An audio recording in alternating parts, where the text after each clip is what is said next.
Wala pong sakitan mga kasama. Wala pong sakitan. Wala pong sakitan mga kasama. Uy, sabi! Bukay masyadta mga kasama.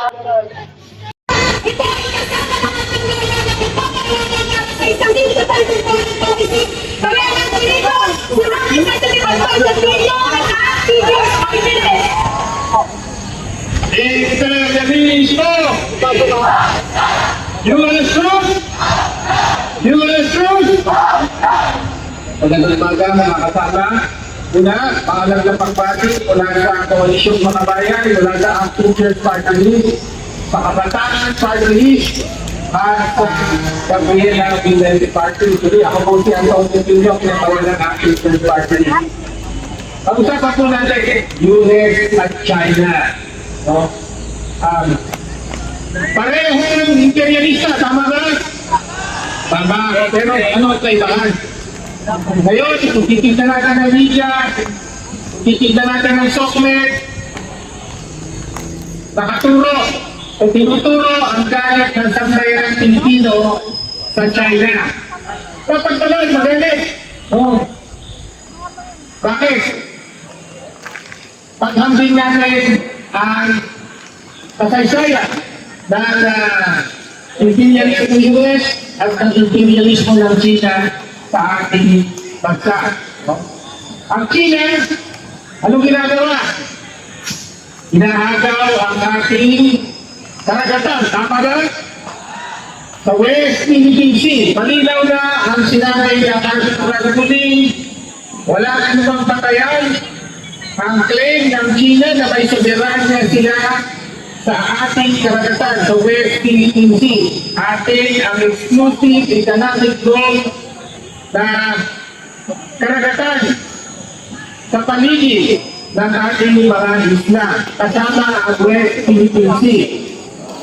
Pero magpahin natin, ang nilalabag ng China ay ang ating tinatawag na sovereign right, soberanong karapatan sa karagatan. Samantala, ano ang nilalabag ng US? Ang ating mismo soberanya. Kung ang China nasa karagatan, nasaan ang mga galong? Nasa lupa at teritoryo mismo natin. Tama ba? Nabanggit yung Black Sea ka.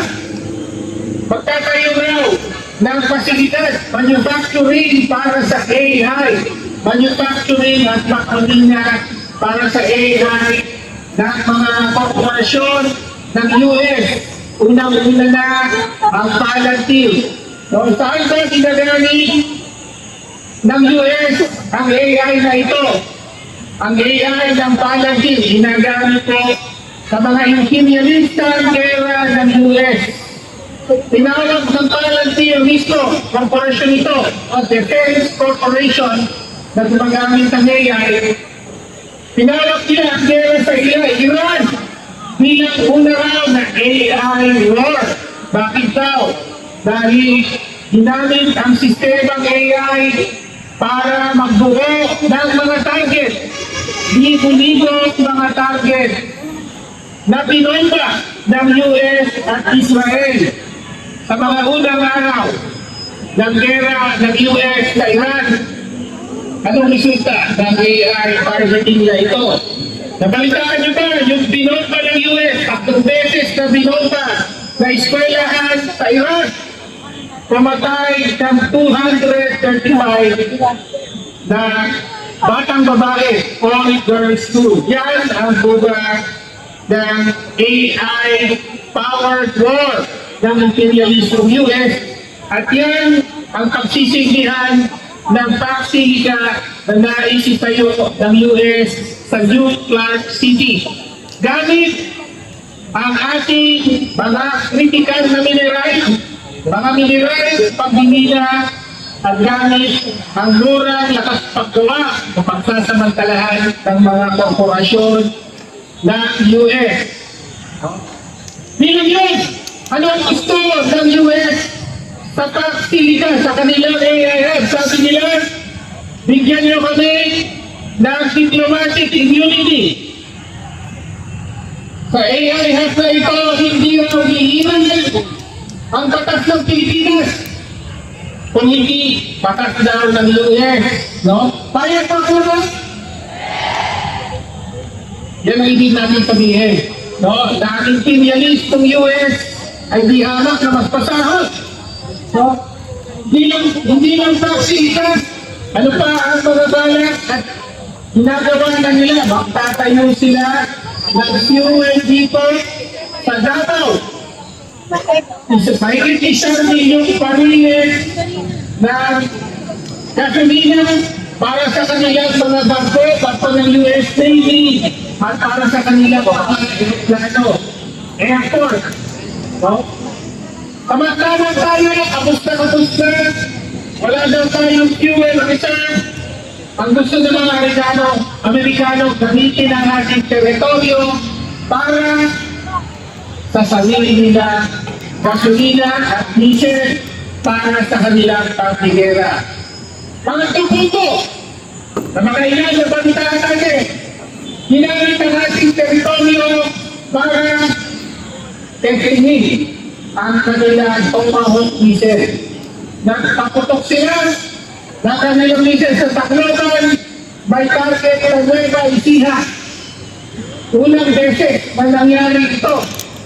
Para saan ang Tomahawk missile na ito? Para sa gera ng ano? Gamitin ito sa pinaghahandaan ng gera laban sa China para mula sa Pilipinas, mula sa border zone, patagitin ang China. Meron tayong agawan, mga agaw ang China sa ating karagatan, pero nagyaya ba tayo sa mamamayan ng China? Papayag ba tayo na ang lupain natin ay gamitin lungsaran ng US para sa kanilang gera? Dahil po, mga kasama, dapat malinaw ang ating pagkikita sa tulawa. Dapat natin ang pilihan ng China ang pagkakating dito sa ating karagatan, ngunit huwag tayong magkamali. Ang mas masahol at direktang lumalabas sa ating soberanya sa sarili natin lupain mismo ay ang imperialismong US. Kaya malinaw kayo ang ating panawagan, imperialismo! US! Maraming salamat.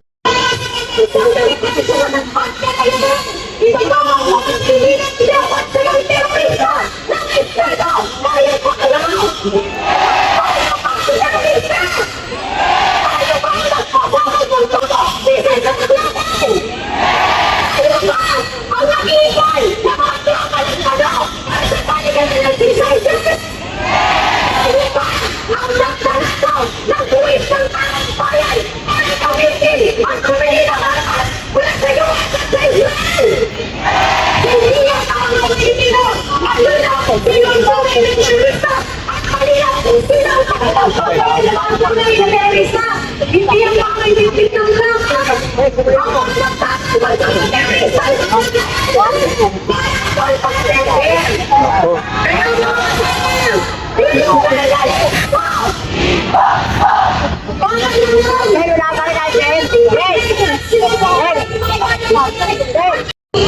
The smart potatoes have always been militar.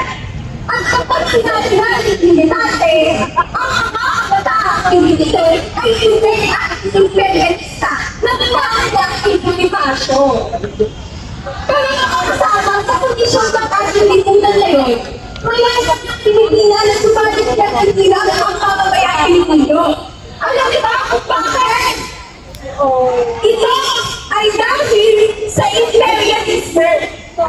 At di ba kapag na nagtagpag kaibigan sa ating mga Pilipino ang siyang may kamay ng mukha na itinala ang kanilang outfitswe dito sa ating bansa kung siya mismo ang pinakaugat ng kahirapan.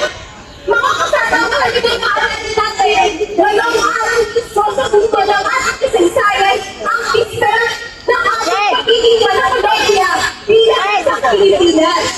Ang ekonomiya natin ay nananatiling equal Quezon Oriente. Tinayan ang reaksyon ng Estado na ngayon ay tinanatuan ni Marcos Jr. At nakikita niyo ba yung mga nasa likod ko? Ibang mga tulis sa ito ang komunitar, pinagdagdag ng Estados Unidos ang mga mercenaryo ng ating Estado para protektahan ang kailangang interes na sa tampan ang mga panglaman sa luma, Melansong Congreso of Patol at ang mga na kapitalista. Kaya sa mga kasama natin pulis, kung tunay kayo magsisilbi sa mga mamayang Pilipino, dahil at yung ipapayunan ng pagpalitada roon sa kaniliwan, pinagkompa na nakatentang tanong. Pinagkompa na ang mga mamayang Pilipino, inanakaw yung pinagsayaman, hindi ka na ang tunay na malaman dito, nandun sa Siargao, sa Cagayan, nandun ang mga Pilipino. Kaya ang kasama, papayag na tayo na meron tayong kaibigan na kontaksyon. Papayag na tayo na may kaibigan tayo na Chicago. Papayag na tayo na may kaibigan tayo na Lisa. Kaya mga kasama, ang pagpapatan ng kanilang kabataan Pilipino at ipagpatuloy ang pagdisyon sa pagpapabagsak ng imperialismo. Matatay ang lumigay ang kabataan, sisilang ang kabataan, kabayan, sinisisi. At ang kabataan, ang unay na dalista, dahil mga awit na ang unay na dalista ay hindi yung makasal ang mga makusakan at mga makagalan doon sa katayunan tumakatawa sa parang tutagdahan ang kanilang sandali. Ang unay na dalista ay ito. Ang unay na dalista ay isang payuno ng ulo at nagpapag ang kapitalista ko sa atin na sa kulwa na sinigisip ang yakap na kakayan. Kaya nakakasama ang imperialism is not and will never be our friend. Kaya nakakasama sa natin sa kanta. All is fine. It's only when you realize the friendship. There's no with the trust of the enemy. There's no kapatid na kita. Nakakasama. The imperialist is feeling its own pain. Nakakasama kita yung sitwasyon. Bakit tulong natin ang ating pagkat sa mga kapatid? Wala, nagkakagawa niya ang mga sa kabayo.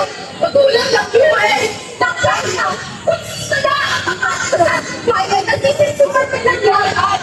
At ito na ang pinayang mga isulong ang hindi na magbabago sa pagkakita ng pagbabago sa kabayo. Kaya mga kasama, ay ang kanilaan, hindi yan nagitagawat at isang dayunihan. Ang tunay na kalayaan, hindi yan nakita sa mga politiko na nakaupo sa reaksyonaryong estado natin. Ang kalayaan ay pinagdalaman hanggang ngayon. Ang kalayaan ay pagkilala sa ating konkretong kondisyon na hindi pa tayo tunay na malaya kung papalang lumasitan ka na at kawapan tayo ng nakakagagawin sa Estados Unidos. Kaya ay magpapagkakalilaan natin ang ating pinagawang pagkakasang bayan. Pinilitin ko sa bayan at tulungan na nagtibangan para sa imperialismo. Kaya nakakasama bilang pagkakasama ang tuloy-tuloy na pagtibangan para sa pagpapagligsan ng imperialismo US. Pinagsilalang ang susalita ang ating ang pamilya ng Estados Unidos bilang landas ng pagpapagulay ng pagtibangan para sa revolusyon Pilipino para sa revolusyon ng pangalawa.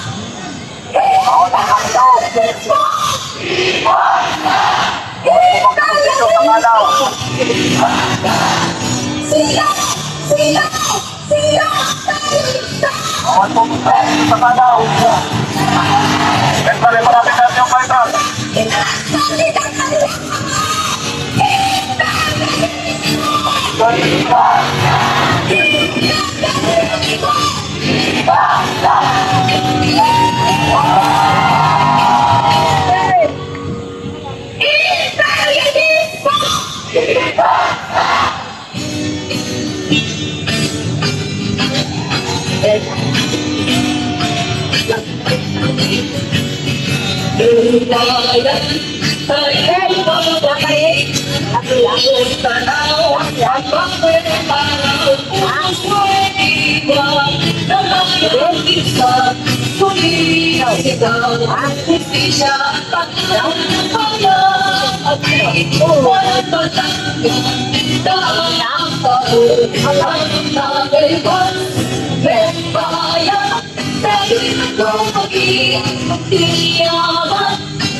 Kaya guys, in order ng fire truck na maghanda na. Ito lang guys, oh.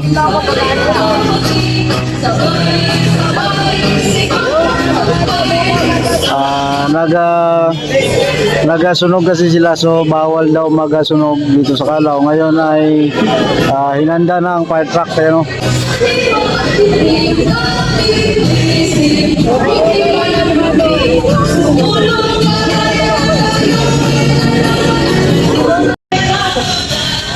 Ito masaya to guys. Hinanda na yung fire truck.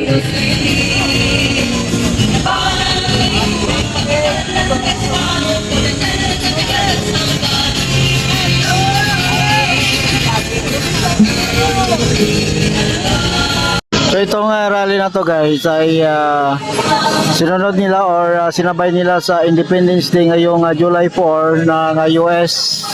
So sumugod dito sa Calao ang mga militanteng grupo.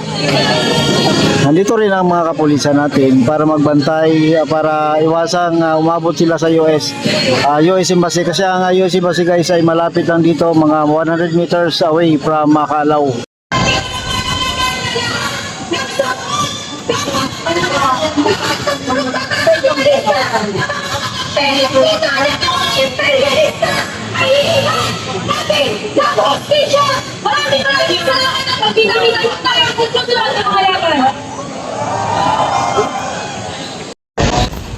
So dito natapos guys ang kilos protesta.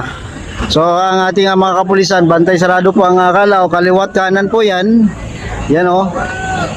At tagumpay naman na napalabas naman nila ang kanilang hinanaing. At organized dispersal naman, yan. Although kanina may nung nagsunog sila ng bandila, so hinanda lang yung fire truck, pero hindi naman hindi naman nagpabuga ng tubig dahil nga pinatay naman agad-agad nila yung apoy. And salamat guys, mag-ingat po tayo.